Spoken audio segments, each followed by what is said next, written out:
Welcome back, everyone, to our continued discussion of cross-validation, where we're going to discuss using the cross-validate function.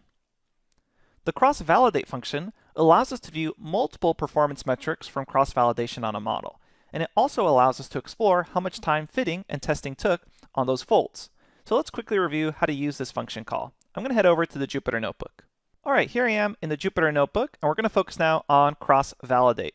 And what I've done here is I copied and pasted a cell that's available to you in the lecture notebook just to make sure that we have the same setup as we go along here. Keep in mind, this is basically the exact same code we use for the setup for cross-val_score function. All we do is separate out x and y, do a train test split, and then scale the data. Everything we did in the previous lecture. Keep in mind that xtrain here is the segment of data that we're using for cross-validation, and xtest here is a final holdout test set for final performance metrics. So we don't adjust hyperparameters to xtest in this particular case because all the adjustments will be based off the cross-validation process on xtrain. So what's the next step? As we already know, the cross-val score is going to return this scores, which is just a list of all the scores for each fold. So if you say CV is equal to 5, it will give you whatever scoring metric you asked for, negative mean squared error, for each fold. Now what we're going to do now is come back down here and check out what cross-validate can do for us. So we will say from scikit-learn.modelSelection import cross-validate. So I went ahead and imported cross-validate, and then what we have to do is set up a model which we wish to actually check performance on. So let's do what we've done before and create kind of a bad model at first. So we'll say, I think alpha 100 is reasonable. It's not, we already know that. So we create this model, and now it's time to cross-validate to check if this hyperparameter value is reasonable or not. So what do we need to do? Well, I'm going to say scores is equal to cross-validate, and this looks extremely similar to what we just did with cross-val score. We pass in the model, pass in xtrain and ytrain,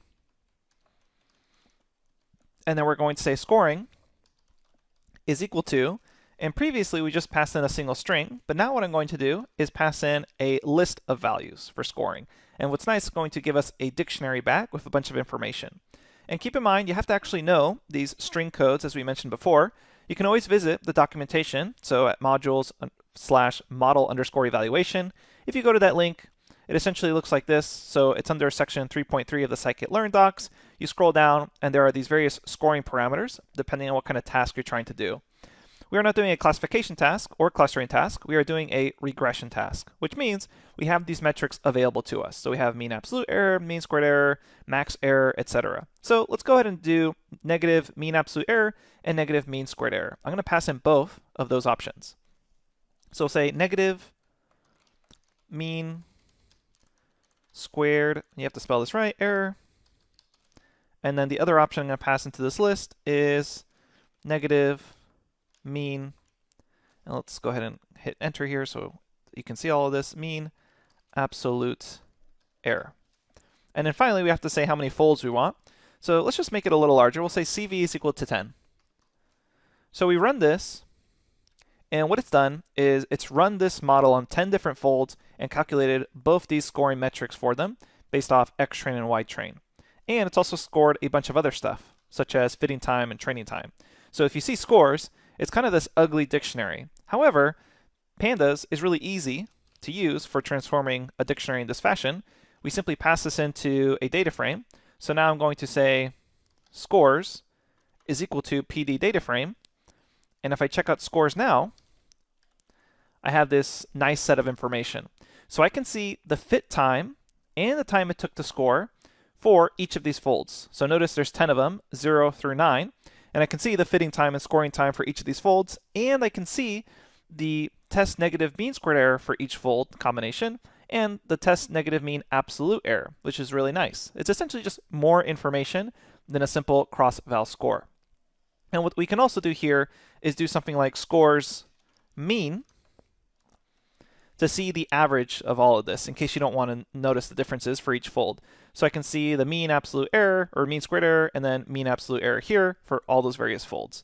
And then what we can do is try to improve on our model. So let's say model now is equal to ridge with alpha is equal to 1 because we think that's going to be better.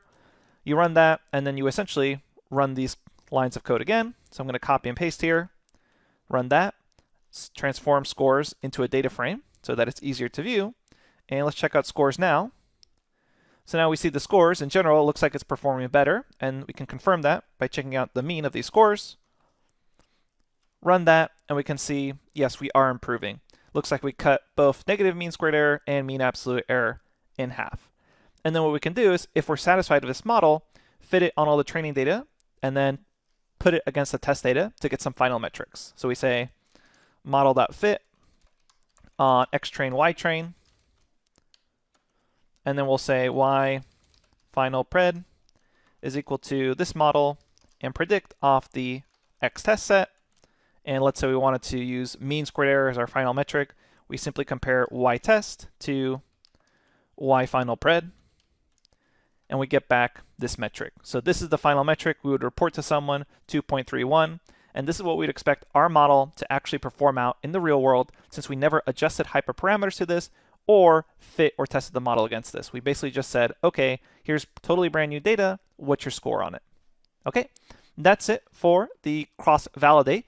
Clearly, lots of advantages here, but keep in mind, the more complex your model is, the larger your data set is. Obviously, this will take more time because now you're calculating more things for the same amount of folds.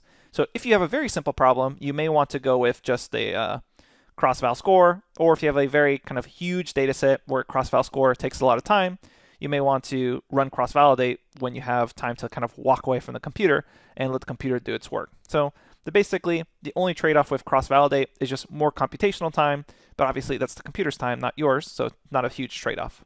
Okay, thanks, and I'll see you at the next lecture.